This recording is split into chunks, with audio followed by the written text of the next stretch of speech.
People want to find peace immediately. And this is where people don't like me. I don't believe that. You ain't gonna find it through yoga and all this stuff. I stretch out a lot and I believe in yoga. You ain't gonna find it in some room. You're gonna find peace from going to war with yourself. The reason why my story resonates with people, because I don't hide. I will admit to it, people are great at hiding.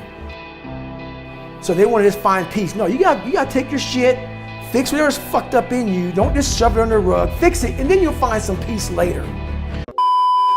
I used to be extremely shy and pretty much a mute. In fact, I talked so little that the kids at my school formulated this game to try and get me, or to try and ask me a question that forced me to respond in more than just 2 to 3 words, since I, barely ever said anything. But around 6th grade, I started to open up more and, talk more.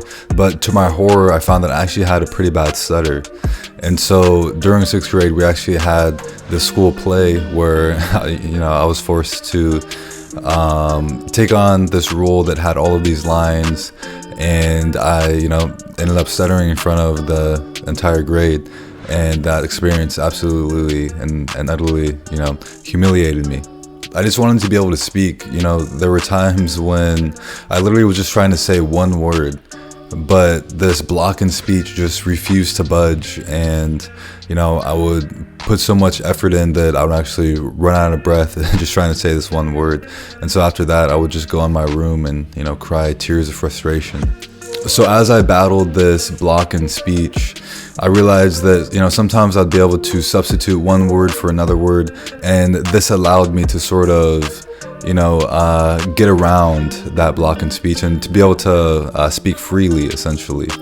But this tactic didn't always work. For example, if someone asked me what my name was, there's no substitute for Zion, and so I would instantly be checkmated. I knew that I had to find some other way, since this wasn't really a foolproof method, and it didn't address the root cause of the issue.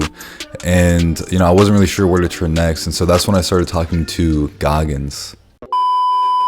Goggins' son had large shoes to fill, and he felt like he was never good enough. He was tired of the constant grind and struggle to be the best, and so in exasperation he ran over to his dad saying, "Father, I can't take it anymore. How can I continue on when life is so hard?" And so Goggins turned to his stove and began boiling 3 pots of water with some added sugar. And then he dropped potatoes into one, eggs into the next, and coffee beans into the final one. After 20 minutes of boiling, he turned to his son and asked, "What do you see?" "Potatoes, eggs, and coffee," he said, unimpressed. "Look closer," Goggins said as his son examined the items. All 3 items experienced the same adversity, but each turned out completely differently. The potatoes went in hard, strong, and unrelenting, but became soft, broken, and weak. The eggs went in fragile, but porous and open, and became hard with a thick coat of armor. But the coffee allowed itself to marinate in the hardship, and in the midst of suffering, it became something entirely different, Goggins said. As the son sipped the coffee, and the rich, delightful taste brought a smile to his face. "Which one are you?" Goggins said to his son. So this got me thinking, what if I was allowing adversity to make me soft and weak, whereas I could have utilized it to transform into something so much more? Like instead of trying to find sneaky ways around my stuttering, what if I just sat with it and brewed in the pain, discomfort, and suffering of stuttering in order to begin my metamorphosis into something new and improved? And so this is when I started learning more about meditation. You see, my personal theory is that people who stutter have a brain that's sort of accustomed to a chronic baseline level of stress. And this stress essentially impairs the fluency of speech.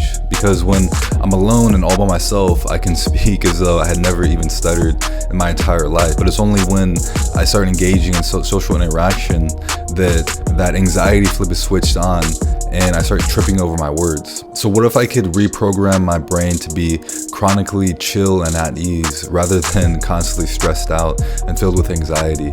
Wouldn't that newfound lackadaisical approach transform my ability to speak?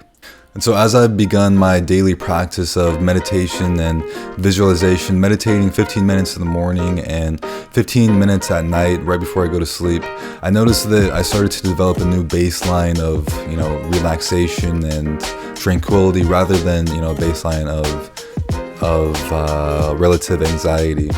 And, this relaxation was so profound that my voice itself seemed like it started to be suffused with this aura of calmness.